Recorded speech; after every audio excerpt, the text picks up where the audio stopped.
अभिनेता सागर कारंडे यांची 61 लाख रुपयांची फसवणूक झाल्याप्रकरणी मुंबई सायबर क्राईममध्ये गुन्हा दाखल करण्यात आलाय।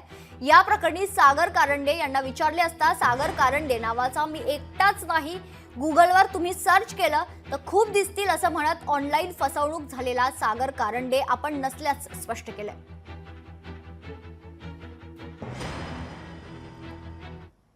फेक आहे ते फेक आहे ना। त्याबद्दल नाही बघायचं। सर तुम्ही पिंपळगाव बसून महाविद्यालयात आला, गुन्हा दाखल झाला आहे असं सायबर क्राईम मध्ये असू देत ना मग। सागर कारंडे एकच नाही आहे, खूप आहेत।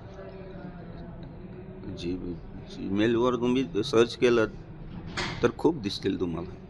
माध्यमांमधून तुमचं नावाचा उल्लेख आहे, तुमची 61 लाख मग जाऊ दे ना, त्यांचं काम आहे ते करतात, ते मरू दे ना, आपण कशाला लक्ष द्यायचं। ही न्यूज फेक असं आपलं म्हणणं। हां असं कुठले आपल्या बाबत फ्रॉड किंवा नाही। झालेलं नाही। लोकशाही मराठी ऐका, पहा, जागरूक रहा।